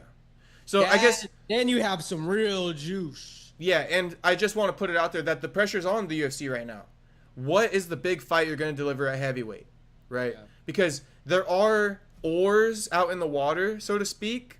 And it's like you got to kind of like align your ships, accordingly here because there's a lot of options. Like I said, there's the Pereira option, there's the Ciryl Gane option, there's the Francis Ngannou option way out there. So it's like, how are you going to map it out? How much does it mean to you the fact that you lost the Jon Jones fight and things of this nature? Honestly, do they believe in Tom? Because if you don't believe in Tom, you don't give him Francis Ngannou. I think they believe in Tom. I think, honestly, this first step is Ciryl Gane. It makes the most sense. It's the easiest to set up, easiest to sell. And then you can kind of move forward from there and start plotting again. Yeah. I mean, and I thought that on paper. It gives you 6 months of breathing room, too. And I thought that on paper. My concern is, let's see if Dana's bosses will be okay with that. Because it's almost as if you're promising your boss this big thing. Right? Let's put it like this. Let's see how interested the bosses are in getting that Francis fight. Yeah, but I think, too, it's almost like when you think of an organization like that, and I get where you're coming from, you forecast a lot. A lot of companies forecast on what your future income is going to be, and that raises the stock price. Exactly. Ooh. So they were forecasting this fight right here. They are. And so, but sometimes it doesn't come to fruition. Right? Mm-hmm. And so you have to forecast again. That's part of business. Then you go back to the core of what the business is at. I was like, okay, on your other, in this case, divisions, superstars are like, all right, so let's go back to here. We're gonna have to put that on the pedestal. We're gonna have to put that on the shelf a little bit again. Mm-hmm. And it is what it is a lot of times. Like, you know what I mean? Like, even what you're talking about of putting in the Francis Ngannou, that still could take 12 months, bro. It could. That might happen overnight. Yeah, I mean, it would take probably at least 6 months from today, if it could even, like, earliest without anything being in place right now, probably like 6 months. But here's what I will say: if this is an if, right? We can always play these if games, but it's because people want the demand for Francis. That's why I'm putting out the if for Francis. If Francis is available contractually. This is the biggest thing about this issue. It's all about businesses, and like you said, sometimes there's adjustments, sometimes there's not. But here's one thing that can't be done in business. your personal feelings, right, cannot get in the way of making money. So let me say this. If Francis is contractually available to sign with the UFC, and the only reason why he doesn't is because Dana White doesn't like him and because they had arguments in the past about negotiations, then that's a problem. There's gonna be an issue there. The shareholders are gonna force Dana to sign him. Something's gonna happen, or I'm gonna look down on Dana, because Dana, your personal relationship, right, also doesn't have anything to do with us fans. If us fans want to see Francis Ngannou versus Tom Aspinall, then you shouldn't be getting in the way of that because you don't like Francis. You understand? It's about putting on the best fights. That's Dana White's slogan. Yeah, so that's the one thing I'll say. If Francis is open contractually and you don't sign him, the only reason why you don't is because Dana doesn't like him. Well, I'll add this. Dana White did also say at the press conference, what Francis says on camera and what Francis says behind closed doors are two different things, and that's why I don't like working with Francis. Yeah, but if you can get the deal done and start that negotiation, then at least try it. At least try it. This is my thing. Don't let past dealings stop you from trying this time. I know that there was problems last time. I get it, but at least try. If Francis can, try it. Let's play this segment. What will Alexa say? Alexa, how old is Francis Ngannou? From wallmeet.com. Mr. Dugan is 72. He's been the CEO and Parry and director. Let's do a poll. Bro, you have a new notification. Who should Aspinall fight? Alexa is 0-4 on the show. Cyril Gane will be the first because he's the most logical, right? But he makes the least amount of money. Alex Pereira makes the second most amount of money, so he's going to be middle. And then Francis Ngannou will be a third option because he makes the most. But he's the farthest away. Here's another thing we're not adding to the equation with Francis. He's going to be 39 in September. Francis Ngannou. So the time is now. The time is now. I mean, this is it. The window is like so small. The window's small, so you know what I mean. You don't gotta do business with Francis for very long. Sign him to but he might take that title. You know what I'm saying? But then at least you have a good champion. Francis is a big name. It's a great champion to have. Yeah, and it's almost like, okay, you slayed that dragon. All right, next. Yeah, that I agree with. You slayed that dragon. That's next. All right, I got about 15-20 minutes. What's next? Okay, let's hit Let me see something here. Okay, you got a UFC 317 preview SD Dumas. Didn't we talk about the SD Dumas ankle monitor on the show when he first got out though? Yeah. But wait, before we even wrap it up on this topic, let me just read out what Jon said about the statement and get your reaction, because this is going to be a part of a full Jon Jones reaction clip. Okay. Jon Jones said about his arrest, "Whoever was on the phone with me at first, his timestamp is different. By the time I was acting aggressive on the phone, it was completely different conversation. I was already in my paranoid and defensive state."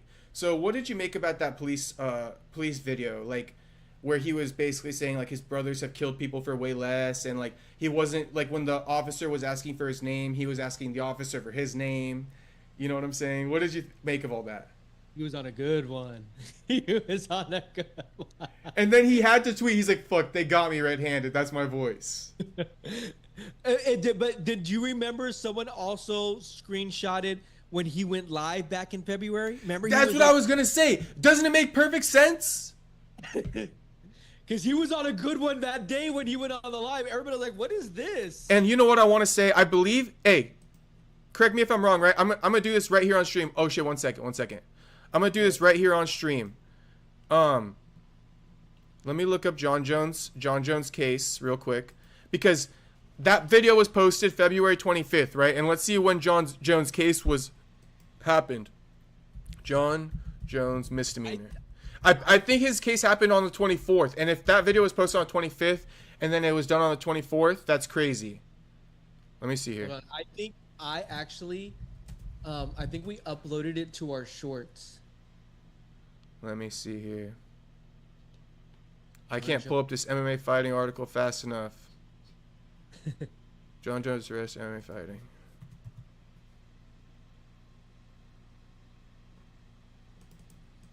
Jon Jones.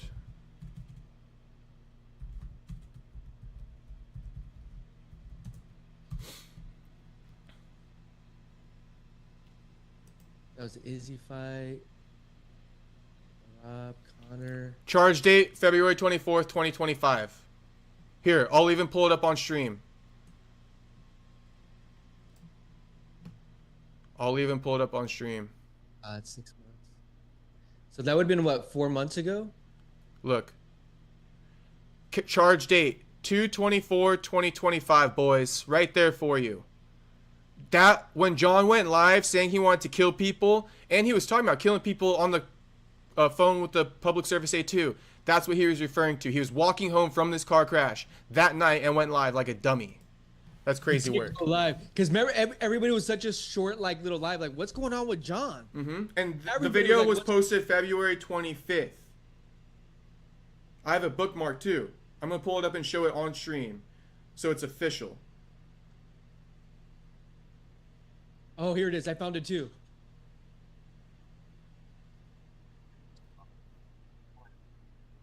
Oh, February 15th. It's not true. It's not true.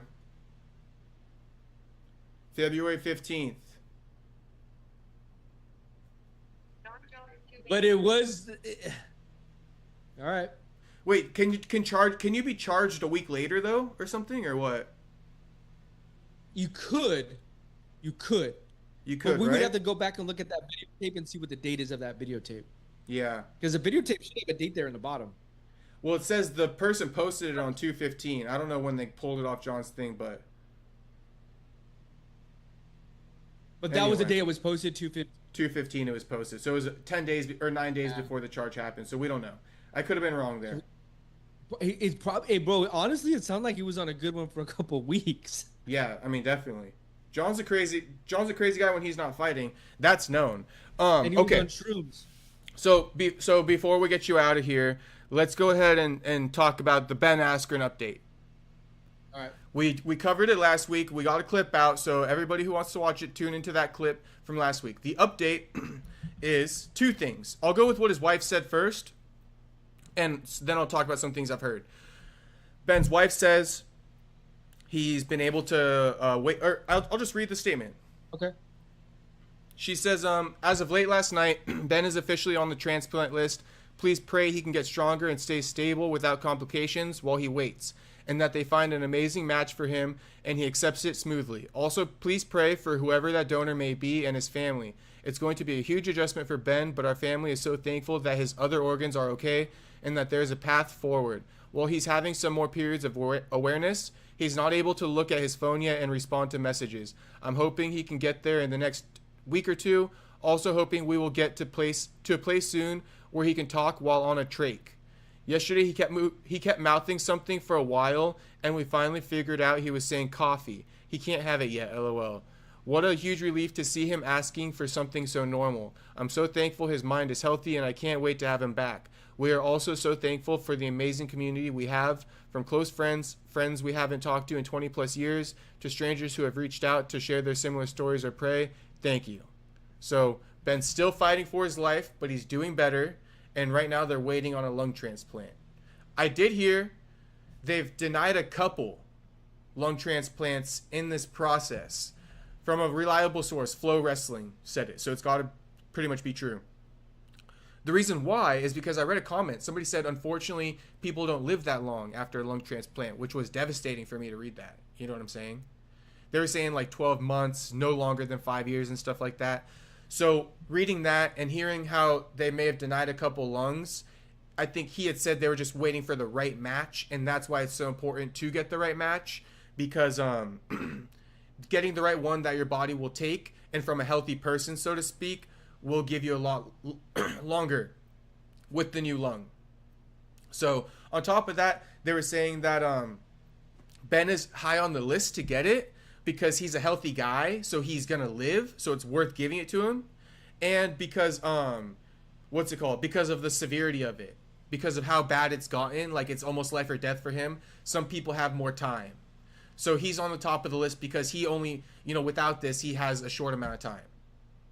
So those are a couple good things. He is high on the list, so he's already gotten offers even. They're just waiting for hopefully the right one, and I'm sure they'll take it. Hopefully, fingers crossed, prayers up there, within the next week or so, they can find a quality match for him. and that he lives a long time. Because, dude, this is Ben Askren. This is crazy. Because even after this lung transplant, you know, time is still valid or short for him potentially. That's super serious. You know, Man, it's crazy. It's devastating. That is devastating. That is to think that you can't even communicate with your family because of whatever you're sedated on. Probably they're helping you breathe as well because you're probably on a breathing device, and then to have to wait and you're at the dispense of someone else dying. Mm-hmm. You know, putting that in, just thinking about that, you know, taking out your lung to put in someone else's lung to help you breathe, Mm-hmm. so you can still survive and have a good, you know, some form of life. I don't know, man. That's sad. It's devastating.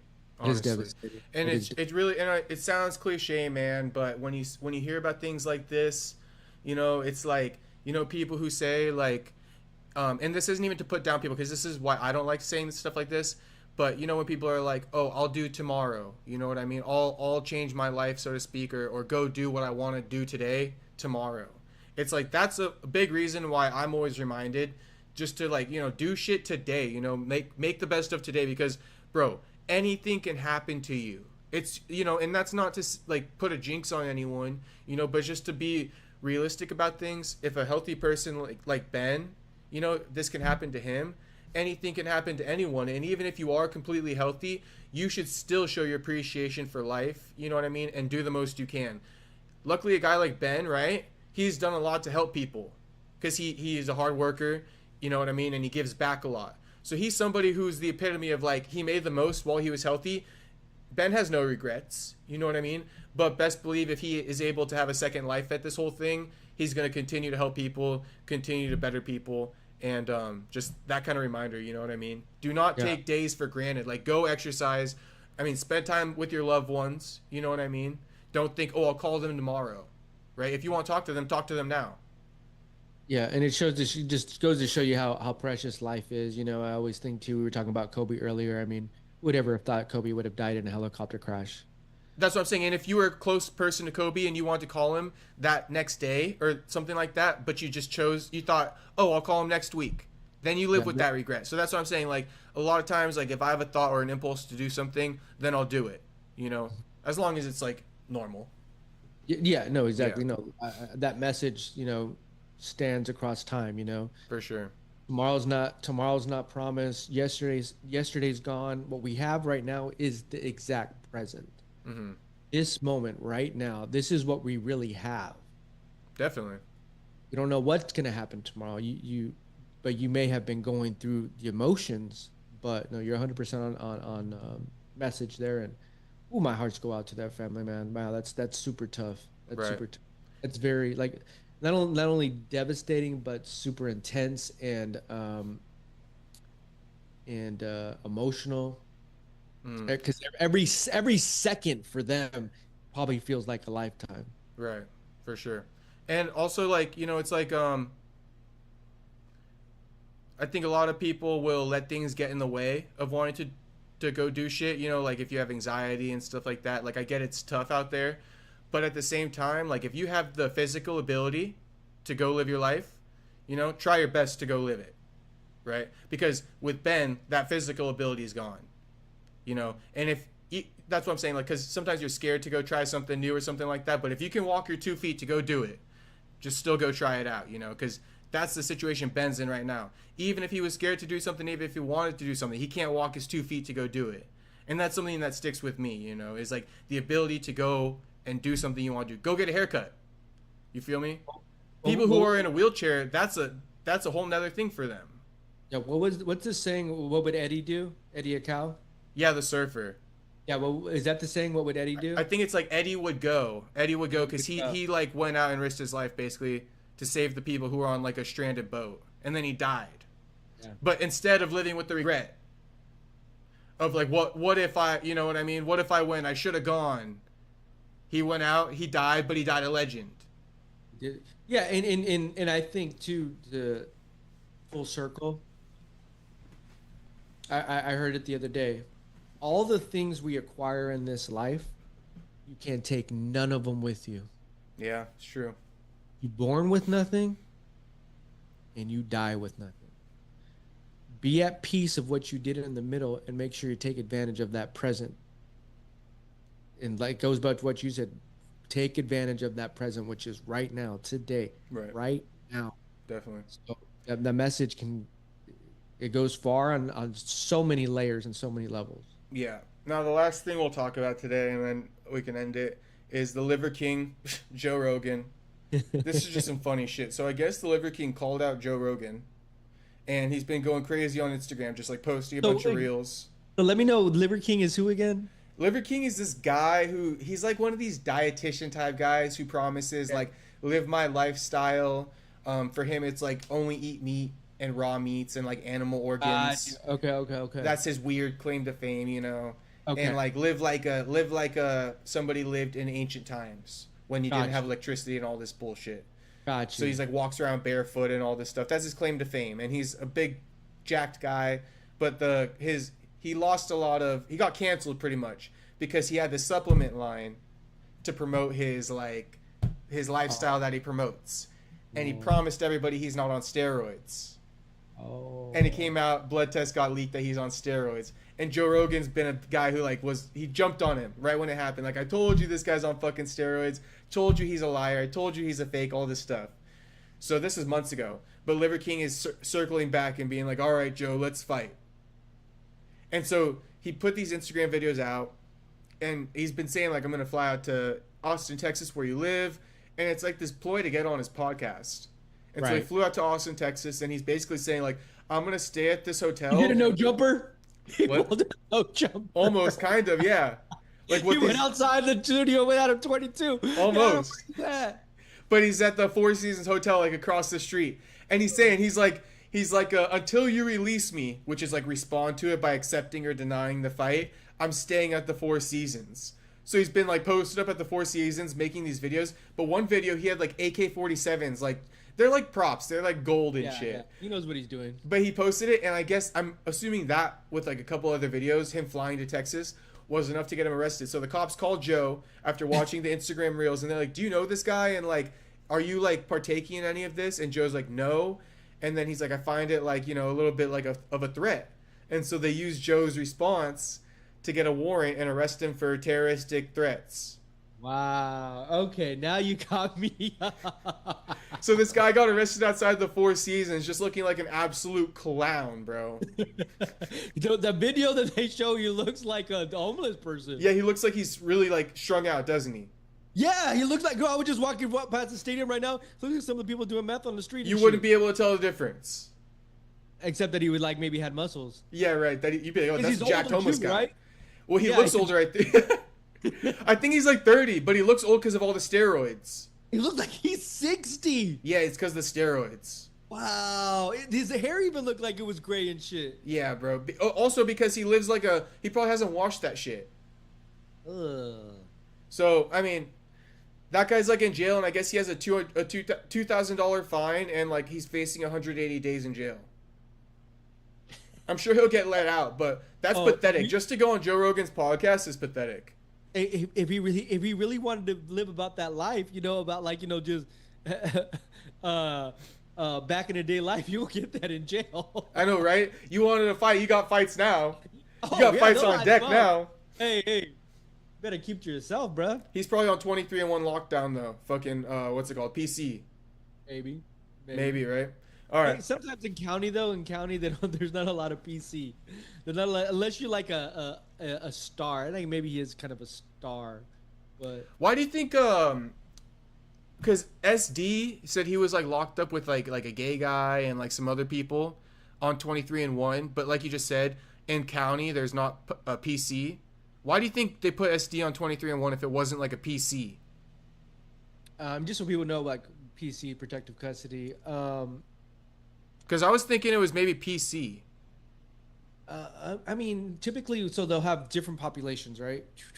Yeah. In county, though, you got to go through like almost like it's called like a horseshoe in most counties, where you get checked in, You go here, and you go here, and you go here, and you go here. You see a judge. Mm-hmm. The judge then tells you, okay, you're going to be able to get released today, or you're going to have to come back to another court date because you're going to be tried, or you can try to bond out. Mm-hmm. They put you back in. There are usually floors of where they're going to put like maybe people that are kind of like PC'd up to help them protect them from other inmates that are not part of maybe the general population. Now, why SD got, I have no idea why he had to go do, like, because you're saying he had to go do 23 hours, right? Basically, yeah. like, and he said it was just to like protect the other inmates from him. Maybe, but that, I mean, I don't know why they would. Because I feel like I've heard a lot of times it's like they will offer that to you, but it's ultimately your choice if you want to go like in whatever you call it with the rest of the people. Yeah, I mean, see, county's so different because like in once you go to like prison, county is honestly they don't really. You're not spending a lot of time in county. Like you may spend 6 months there in order for you to get placed into prison if the judge has said you got convicted. Mm-hmm. County's just a placeholder until they decide where you're gonna go. Okay. What you're gonna get charged with. You can spend sometimes a couple years in county because of your court case. Right. It takes so long. If they want to protect you from other inmates, I'm sure they do have places, maybe like you just said, a 23-1 where they put you in a cell all by yourself. You have no interaction with any type of the population at all, which would suck. Honestly, you probably would want to behave, but people do fight in county a lot too, though. That's why I'm wondering if he was like, yo, let me fucking, stay with other people, or if he's like, no, I'm down with this. Yeah, and there's a lot of like homeless and crazy people in county, you know what I mean? A lot of drug addicts in county, like just nasty people you don't want to be around with. Sometimes you're like, man, terrible. This Shout out to SD. I mean, he had that fight coming up. I mean, apparently he couldn't get in front of a judge until tomorrow. He's got that ankle monitor on, so it's probably for the best, bro. I don't know why the UFC offered him a fight. I was surprised to see that shit. Yeah, but it's all good. I saw what was the other Kevin Holland, is that who confirmed that news? Kevin Holland confirmed that news, and we don't even have to say the guy who they're claiming confirmed it. Right. He's over here running like, I was like, bro. No. I'll never give him credit for nothing. Nothing. I don't gotta give you credit, bro. Give yourself credit with your fucking followers. Why do you need me to do it? Yeah, I don't know who his sources are. I think it's himself and him. Here's why he doesn't get credit. Let me say this. Here's why he doesn't get credit. Thou that shall not be named. And fucking anyone watching knows who we're talking about. Is because I can't, if he just reports it, I can't go off of it. Does that make sense with you? Oh yeah, 100%. So like, sure, he could be the first one to report it, and then, but Kevin Holland, you know what I mean, with them. You feel me? No, 100%. 100%. Yeah. But I'm never going with, if he's the only one to say it. Ket is the source. Kevin is the source. Yeah. Kevin Holland is yeah, exactly. Kevin Holland's the source. All the other sources coming out and saying I broke the nose foos. No, you're just hearing what fighters are saying. Yeah. But no, because what they like to say, some of the journalists say first to report, which is fine. I'll give first to report credit for people who deserve it. You know what I mean? Hardworking people, but not clowns like that. I don't give a fuck if you're first to report, because how many did you get wrong to be first? In the works. Yeah, you literally, when you get like 9 wrong to get 1 right, I'm sorry, you don't get the fucking first to report credit. Yeah. All right, bro. Hey, hold on. Do we have one more topic or no? We can do one more topic. Let me see here. Update. Jon Jones. I mean, the BJ Penn things. Yeah, do you want to do a recap or a look ahead? The only thing I could say about Baku was Jamahal Hill got outclassed. Yeah. Who was the co? The co-main. Shit. Let me pull it up. We already did SD Dumas. We did the Liver King. Did Jon Jones. Did Ben. The whole Khalil Rountree, Jamahal Hill thing. Oh, it was Ignacio. Ignacio let me down. Oh, yeah. With what's his name, huh? Curtis Blades barely got by in the win. A lot of people are saying it was a bad card. It was all right. I didn't mind it, to be honest. I enjoyed it. Yeah. But here's the thing. Ignacio let me down. He moves back into the top. He lost to 16, 17, 18, 19, 20th position. He's at number 20 again. Mm-hmm. No. You got Joe Alvarez right there. I think I said this list before. The homie that beat Esteban Ribovics, Nastradine. Then maybe Ribovics is right there underneath that. Okay. God, I had it the other day actually. I wonder if I screenshotted it. Oh, I bet I could find it. I had a really good Fiziev outclassed Bahamondes, to be honest with you. No, he did. That's what I mean. I expected a lot more for Bahamondes. I was going for him. I thought he was going to show him, hey, I deserve to be in this top 15, and he let me down. He crumbled in there. I think it was a lot more mental. So here we go. So Joe Alvarez, number 15, he's already in there. Nazarat, then Esteban Ribovics, then you have Daniel Zellhuber, then I have Faraz Sahim, and then I put Bahamondes. Okay. Because Daniel Zellhuber, he was, I believe he lost to Ribovics at UFC Noche last year. Ribovics lost to Nazarat earlier this year. Mm-hmm. That was a dogfight. Yeah, it was. He's been on a tear. So I mean, Bahamondes, he's got to, matchmakers got to do their magic with him, find him a good opponent. Can't be too big of a name though. And I think too, it goes to show you he wasn't ready. He wasn't ready. He wasn't ready. He had a lot. He has a lot of tools, and he did not execute. But, I guess this is his lesson as far as like getting up to that top level. Yeah. Now you learned you can't hang. You got to go back, reassess, and get a couple fights and try again. You know what I mean? I do want to go over Khalil Rountree versus Jamahal real quick. I mean, first off, we're coming off of Jamahal 3 losses, right? 3 losses in a row. That's not good. We're talking. I know they're tough opponents. You're talking Pereira, Prohaska, and now Rountree. Now Jamahal got outclassed in there, dominated. Do you have any ideas as to what you want to see next for Jamahal?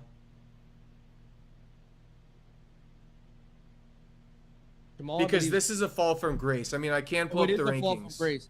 It's a huge fall from grace. And I had a lot of respect on Jamal's name, and I still do. It's just like we got to map out his next opponents accordingly because he's lost 3 in a row now. But here's my thing: he's getting outclassed. That is a problem. He's showing he has one thing in his tool belt. These other guys have multiple things in their tool belt. Mm-hmm. Jamal's really got that boxing for the most part. He does. And I think that Khalil exposed him, bro. With those leg kicks were fucking him up. And I have to, on the flip side, I give a lot of respect for Jamahal Hill. I gained more respect for Jamahal Hill in this fight. Yeah, he stood in there. He did his thing. He tried, you know what I'm saying? No quit. He did. He fought his fight, He really did. He kept going forward. He did not give up on himself, but he just couldn't. He got beat 5 rounds. Mm-hmm. And I think that it goes back to what we saw with I forgot who it was, but like when you get into the top 3, you need to have an overall round game. Magomed has an overall game. We don't know where Alex is on the feet. Not on the feet, but on the ground. I'm sorry. We've seen flashes of it, but we really don't know. Khalil Rountree, we know he could stand and he can kick. Mm-hmm. We know he has cardio. I don't know where Khalil's on the ground. But he has a Muay Thai kickboxing background, right? Mm-hmm. So he executed that to the perfection. Khalil's got a lot of good kicks and, stand up with the hands too. So Khalil at least has a couple more aspects to the game than Jamahal, where Jamal's really mostly just boxing. He was determined too, even afterwards when Jamahal Hill tried to come up to him, like, hey, bro, what's up? You know what I mean? Like, hey, we good now or what? Yeah. He was still laser focused. He was like, bro, like, you're my enemy until this is over. Mm-hmm. Then he broke it off. He did get cool after they shared a couple words, but you could tell Khalil was a little bit apprehensive of even shaking hands after the fact. Yeah, but I mean, I felt like Khalil was so focused on getting that win, nothing was going to deter him. He was laser focused for that fight. Yeah, I mean that was a great version of Khalil. Yeah, friends or no friends, Let them tell me I got the win first, and then we can shake hands. It was cool to show the respect, though, after the fight. Yeah. And I'm looking at opponents right now, and I'm thinking, like, I don't know. I think Dominic Reyes might have a fight lined up, right? But I think someone else is going to use Jamahal Hill as a stepping stone. That's what I'm saying. Dominic Reyes is lower ranked, though, so that's what I'm saying. He deserves a lower ranked guy. Do you know if Dominic Reyes has a fight coming up? I think he does. I'll have it for you here in 0.2 seconds. He doesn't. He doesn't have a fight. So, that's who I would give him. Yeah, that's a good one. That's a good one. Because he's ranked number 6 right now. Dominic Reyes is ranked number 8. Yeah. Volkan Oezdemir, Nikita Krylov. The sad thing is that I don't think Jamahal Hill will ever fight for a title again. No, and they did shoot him up to the top really quick, but I mean, this game is so cutthroat, bro. Because he beat Glover Teixeira, right? Yeah. So he knocked him out, right? But then after that, he got injured, released the title, came back. Alex Pieta stepped in, knocked him out. Yuri knocked him out. Khalil took him all 5 rounds, so it's been a tough go for Jamahal. Now, we kind of covered Jamahal the best we can. It's off a loss, not much we can do. He's gonna get somebody ranked probably like 7 through 10, though. I can pretty much promise you that. Khalil Rountree coming off the win, though. I want to get your thoughts on who he wants to fight. I think Yuri set it up. Yeah, I'm saying Yuri. I'm saying Yuri versus Khalil. I mean, that's just one I just would love to see set that shit up. Yeah, no, that makes perfect sense. Yuri just beat Jamahal. Khalil just beat Jamahal. Now let's see who wins out of you two, and then Magomed and Alex run it back. The winner of that, it does get interesting because if Alex beats Magomed, of course he's gonna want to do the trilogy. Yeah, the problem with Alex and Magomed, that was a closer fight, right? Than people probably remember. We could see that one again. I honestly don't mind it. We could see that again. Yeah, no, I mean, if there was another worthy contender, they would put him up there, but there's not. No, Alex is the number one choice. Yeah, there isn't another worthy. You can sell it, redemption fight, gets to get his title back. Hey, if Alex goes in there and knocks him the fuck out. Yeah, we are settling a little bit for that one, I gotta admit, but it's okay because we don't have other options. And I'll put respect on Pereira's name. He's done a lot for the promotion. So even if it was, not an exciting matchup for me to watch again necessarily, I'll pay the respect there. You know what I mean? And I will tune in. And I think it pays respect to Magomed because it says, hey, you are the champion and you get to fight our superstar again. For sure. Yeah, I think it's what you got to do. Now, what about Olberg? He's been on a nice tear. I just don't. What's should he fight he's already ranked number 3. So like, I forgot, who did he just beat? Let me look him up.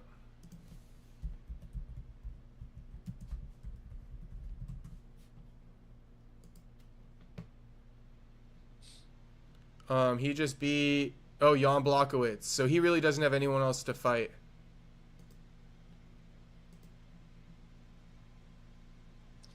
Yeah, the lightweight and heavyweight, you get to there's only a certain amount of names there. Like, all right.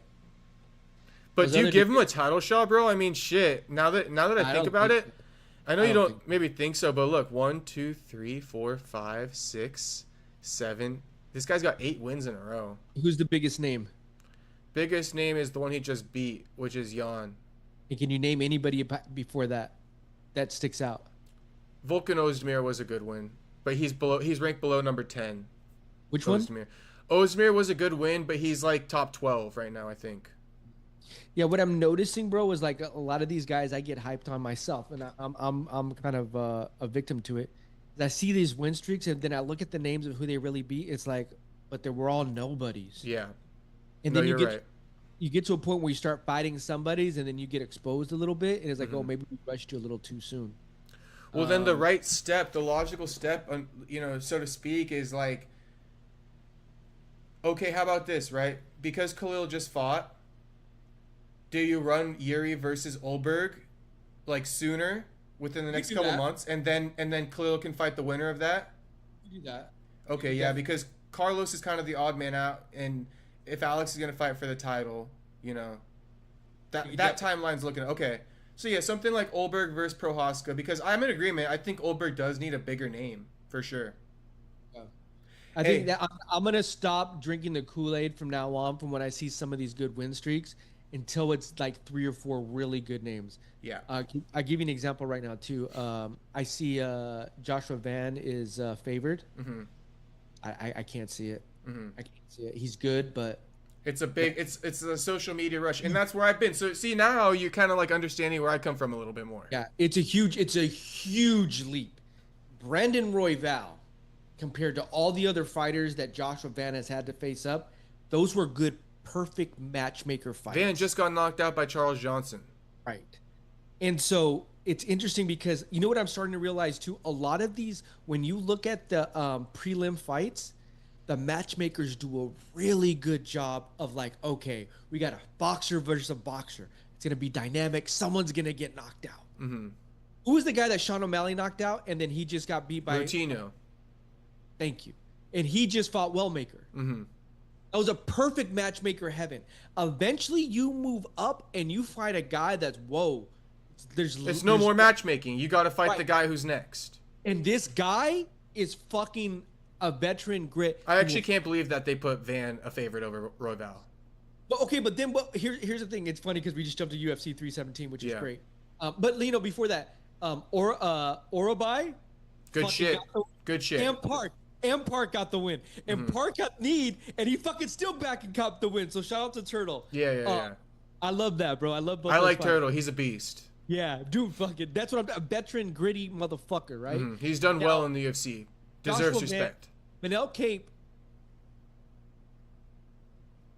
That was everybody was excited for that. Yeah. They want to give Manel Cape they want to give him the title fight. But okay, we're gonna give you Brandon Royval. Whoever wins this will probably fight Alexander Pantoja, right? Mm-hmm. But now he got Scar France. Manel Cape again can't fight. And that's kind of a thing with him, I'm noticing. So who's the next best option? Joshua Van has a little juice right now, coming off a good win. Of course, if you're Joshua Van, you're gonna take the fight. Mm-hmm. You know, the puppy. Come on, dog, you got this. Mm-hmm. You got this, bro. Like you want a heater right now, bro. It's a setup. The UFC knows what they're doing. Hey, it's a setup. It's a tough matchup for Van. I can't believe he's the favorite. That's crazy. 3 weeks out. Yeah, that's crazy. Not even a camp. Mm-hmm. 3 weeks out. We've seen what Royval has done to the prospects of the division. Don't forget what he did to Tyra. I sometimes dispute his win over Moreno, but it's a very close fight, regardless. Okay, here's the thing with Joshua Van. Joshua Van is good on the feet. Brandon Royval is a non-stop person on the feet. Non-stop. He spams the whole time. Button mashes. Bro, and he's good on the ground. He's even better on the ground. So you're talking you're going into a fight with a guy that's the number one. I don't know. Prove me wrong. I'm gonna say this. Joshua Van might be walking into a blender on Saturday night. I mean, you're talking any which way Royval wants, he might be able to take it. And that's no disrespect to Van, but it's respect to Royval because, you know, everybody's been glazing Van, and no disrespect to Van either, but, you know, Royval's the one who deserves a lot of the respect right now. It's too much too soon. It's too much too soon. Prove me wrong. Go in. Then we can talk. Then I'll give you credit. And you're not going to win a decision on Royval either. I think that's even harder because the length, the amount of punches he throws, he can't even outpunch Royval per round. Royval's insane. Yeah, he is insane. Shout out to Royval. I love Royval. I'd love to get him on.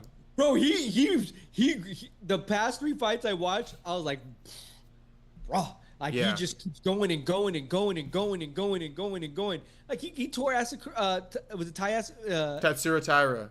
Tatsuro Taira. And Tatsuro Taira is a beast on the ground. But on the feet he couldn't do anything. And so in this game it's almost like, okay, so he'll stand and bang with Brandon Royval, but I don't see him out banging Brandon Royval. He did not bang Charles Johnson. Right. But he got strength. Don't get me wrong. He has a great 1-2-3 combo. Brandon Royval will throw like 5 or 6 punches at you. And a couple kicks in between all that. Right. Oh, and now let's add that into the game, right? No, that's Royval. You added his arsenal is deep. Yeah, Royval's a beast. He's pretty much a lot of the hardcore fans too. I'm surprised they're not speaking up because Royval's got a lot of fans who like know that he's the uncrowned champ of the division. He's just got to get past fucking Pantoja if he can. Right. But right. Aside from Pantoja, he's the best.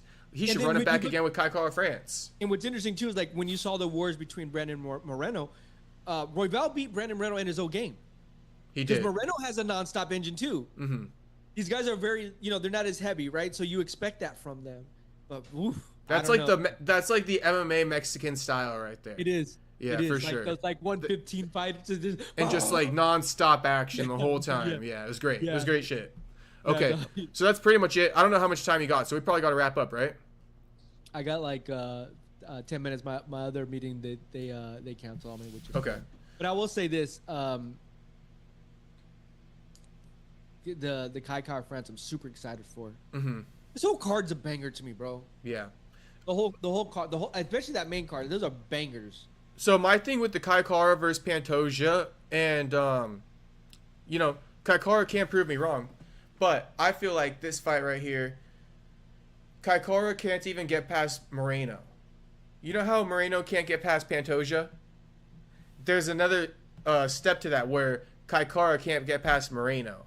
You know what I mean? So now you're throwing Kai Kara up past the guy who Moreno can't even get past. So that's my thing here. We'll see, because some people are saying that I'm wrong. Their first fight was closer, and this will be a competitive fight because it's almost grappler versus striker. But so let's see. Can Pantoja hang on the feet with Kai Kara? We'll see. I haven't watched too much footage. Here's my thing with Kai Kara. I believe he's 2-2 in the past 4 fights. And he's 1-1 in his last 2. So that's what I mean. It's not like, okay, and he got was it Steve Erceg? Yeah. Steve Erceg's a prime example of like gave him a shot too soon. Right. He had a lot of hype behind him, and it was just too soon. I like Kai Kara France. Does he have a chance? Yeah. I just don't think Pantoja is going to go in. Pantoja's too smart. Pantoja's a beast. Yeah, he's not going to just go in there and just like, so he beat Albaza, he lost to Moreno, and then before that he beat the other guy. So so I mean he's deserving of it. He's another guy. He had to get put there. Yeah, because they don't have a lot of options. They don't. That's the next best option for them, because they've already seen Brandon Royval do it. Brandon Royval do it. They put Tetsura up in there because they're like, hey, maybe this guy would do it. He wasn't able to do it. Brandon Moreno wasn't able to do it. Manel Cape would have been a choice, but they said, all right, we'll give Brandon Royval to see if he deserves it because he's working his way up. Kai Kara was the next best option. Yeah, he was. And this is what I told you too, is like, when Pantoja wins this fight, and if he moves up to fight Merab, I want to see that. That I want to see. Honestly, I think that might be Pantoja's next option, because Pantoja's running out of opponents. He is. That's the problem. So you got to almost risk it for the biscuit at this point, because it's not going to even do anything for you to keep beating the same guys. It's almost like when we talk about we wish Ilia would have stayed a little bit longer. This would be like, nah, okay, we're ready. Up. Yeah, we're sick of you. Yeah, we're sick of you at 25. Let Brandon Royval just run it now. It's his turn, and let these guys kind of fight it out. You proved everything you need to do, because I would love to see that Merab fight. Pantoja versus Merab, I would love that. Absolutely love that. So let's call for that then. If Pantoja wins, what was that? I think Pantoja has a chance. Yeah, and I got Pantoja. I think it's a very a test for both men. For both men. Yeah, you got to put respect on Pantoja's name. He's world class, for sure. World class. So 100%. Again, when you talk about can they get in good scrambles on the feet and on the ground, 100%. Right. 100%. Pantoja, he's a black belt too, right? Yeah, and he's got great ground game. Right. Like, he's elite. Yeah, he's not the reigning champion for no reason. You know what I mean? There's a reason why Brandon Moreno can't get past him, and Brandon Moreno is one of the GOATs. Right. Yeah. Or Royval can't get past him. Exactly, and Royval's a beast. He's about to prove it probably this Saturday. Who's the other fight? Main event? No. We not the main event. We got I know RoboCop's fighting, right? Yeah, who's he fighting? RoboCop's fighting Jack Hermanson. Okay. I'm gonna go RoboCop, bro. You're gonna go RoboCop? I'm going RoboCop. Yeah. All right. I'm a big RoboCop fan. RoboCop has a way of like not stepping up against the big opponents though. Like he doesn't win against the big opponents. Well, he lost to Jared Cannonier, and I think that should show you, hey, there's another layer, there's another level here. Yeah. Because he's kind of tired out. That's the thing. If Jack Hermanson can take him to, but I think this is only 3-rounder, so that may go into his advantage instead of a 5-rounder. Mm-hmm. He can win those first 2 rounds if he gets a knockout and maybe kind of take the gas off. Because I don't see Jack Hermanson getting a knockout. Yeah, that's a good fight though. I'll be tuned in for that one. I love that. It's gonna be a striking match probably. Yeah. Benel Darouche versus Oinato Moicano. You know, I'm actually leaning towards Benil. No. Yeah. Oh, I'm going Moicano all day. Yeah, leaning towards Benil. I was funny because I was listening to Moicano today on the media day. What'd he say? I can't call them old anymore because we're the same age. I looked it up. They're only 2 weeks apart. Yeah. I like Moicano because he's willing to like call himself out and make fun of himself. You know what I mean? Mm-hmm. But I liked what he said too about the strategy. He's like, listen, you know, I now know I need a couple fights. Mm-hmm. I still need to sharpen up A, B, and C here. Showed me I wasn't ready. Mm-hmm. But I'm willing to kind of go back and go back to drawing table because I'm still hungry.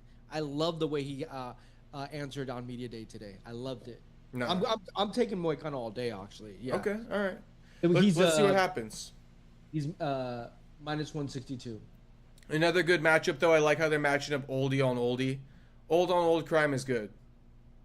Who? Which one? Like these guys are both around the same age. Okay. They're both kind of old heads. I like that. Yeah. Terrence McKinney's fighting. McKinney's fighting Slaviklaus. That's a tough fight for both guys. And Slaviklaus is a friend of the program, so not much to say there. Slava's looks to be better than McKinney on paper, but McKinney's made a career of knocking out guys that he probably shouldn't knock out. So, it's crazy. That's a good matchmaker. Yeah, it's a good matchup for sure. What about Viviana versus Tracy Cortez? Probably Tracy because she's thick. Tracy's gritty. She earned my respect against the Rose fight. Yeah, she's a lot thicker than Viviani. I think she's gonna really be physical in there. And I think that Rose fight kind of showed her, okay, what the other layer looks like, what the other level looks like of competition. Of what probably got some confidence. Yeah, but I mean, it just goes. You need those fights. You need those losses to say, okay, this is what it's gonna take to get here now. Mm-hmm. If you don't win this fight, then you're not gonna get in the top 3. You know. Right. What about Peyton Talbot versus Felipe Lima? Ooh, that's a good one. That's another good one. You know, Peyton just coming off finally got a loss now, right? Yeah, Peyton's one of those guys where a lot of people I think are not believing in him. He had a lot of hype, then he got that loss. Mm-hmm. But I think he should probably get the job done against Felipe Lima. Really? I think so. I think that's one of those that the matchmakers are setting up for Peyton. So it looks like Lima has 2 fights in the UFC, both a win. God,